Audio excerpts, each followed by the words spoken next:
The Leaf, Canada's Diversity Gardens, isang natatanging botanical garden na matatagpuan sa loob ng magandang Assiniboine Park sa Winnipeg, Manitoba, Canada.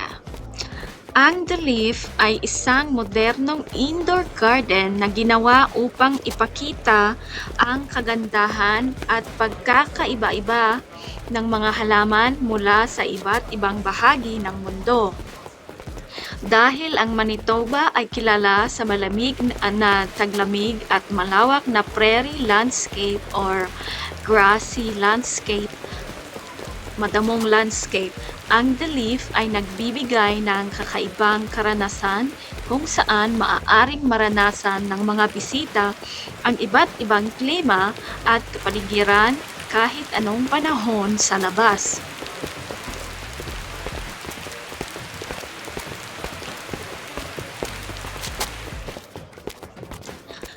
Binuksan ang The Leaf noong 2022 at mabilis itong naging isa sa mga pangunahing atraksyon ng Winnipeg para sa mga mahilig sa kalikasan, pamilya, photographers, at mga turistang gustong makakita ng kakaibang tanawin.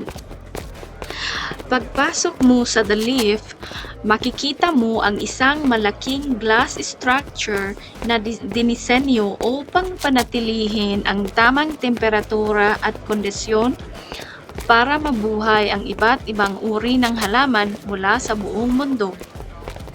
Ang The Leaf ay binubuo ng iba't ibang indoor gardens o biomes na may kanya-kanyang tema. Ang unang makikita ng maraming bisita ay ang Hartley and Heather Richardson Tropical Biome. Ito ang pinakamalaking bahagi ng The Leaf at parang pumasok ka sa isang tropical rainforest. Dito makikita ang matataas na palm trees, makukulay na halaman, iba't ibang tropical species, at isang napakagandang indoor waterfall. Ang tunog ng umaagos na tubig at ang berdeng kapaligiran ay nagbibigay ng pakiramdam na ikaw ay nasa isang tropikal na lugar kahit na nasa gitna ka ng Manitoba.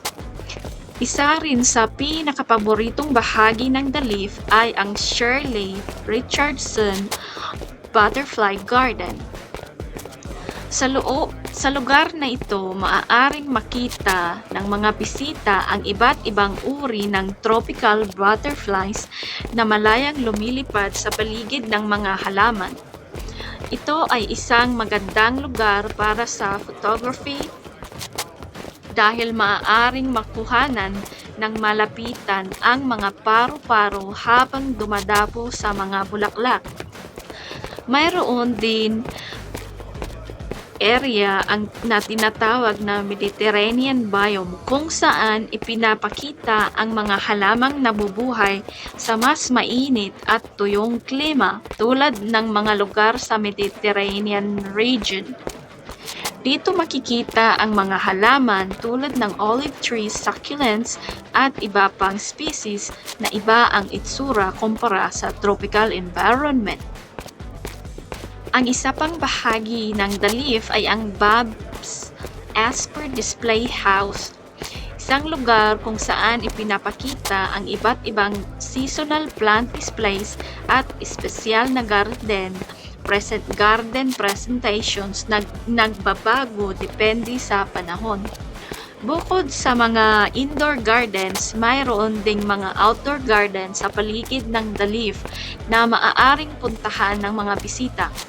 Sa labas, matatagpuan ang iba't ibang garden areas kung saan maaaring mamasyal, mag-relax, kumuha ng litrato at pagmasdan ang mga halaman sa natural na kapaligiran.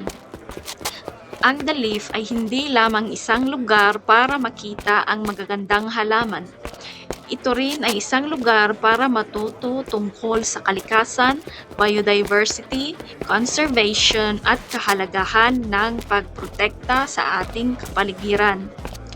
Para sa mga pamilya, maraming lugar na maaaring tuklasin.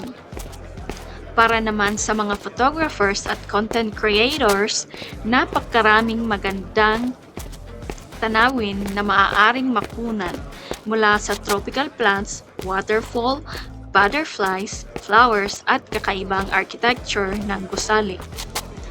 Isa rin sa mga magandang paraan upang maranasan ang The Leaf ay sa pamamagitan ng immersive 360-degree video kung saan maaaring maramdaman ng mga viewers na sila mismo ang naglalakad sa loob ng garden at tumitingin sa bawat direksyon. Sa anumang panahon ng taon, mayroong magandang dahilan upang bisitahin ang The Leaf. Sa Tagsibol, makikita ang bagong buhay ng mga halaman at mga bulaklak. Sa Taginit naman, masisiyahan ang mga bisita sa mga outdoor gardens. Sa Taglagas, makikita ang pagbabago ng kulay ng kalikasan. At sa panahon ng taglamig, ang The Leaf ay nagiging isang mainit at berdeng lugar na nagbibigay ng pahinga mula sa malamig na klima ng Manitoba. Ang The Leaf sa Winnipeg ay higit pa sa isang garden. Ito ay isang lugar kung saan nagtatagpo ang kalikasan, edukasyon, kultura at teknolohiya upang bigyan ang mga tao ng pagkakataong maranasan ang kagandahan ng mundo ng halaman. Kung naghahanap ka ng kakaibang destinasyon sa Manitoba, ang The Leaf sa Assiniboine Park ay isang lugar lamang na sulit bisitahin. Sama mo ang jowa mo, asawa mo, friends mo, pamilya mo. Maraming salamat sa pagsama sa immersive journey na ito sa The Leaf. Huwag kalimutang mag-like, mag-comment at mag-subscribe para sa iba pang nature adventures, scenic drives at travel experiences dito sa iba't ibang probinsya ng Canada.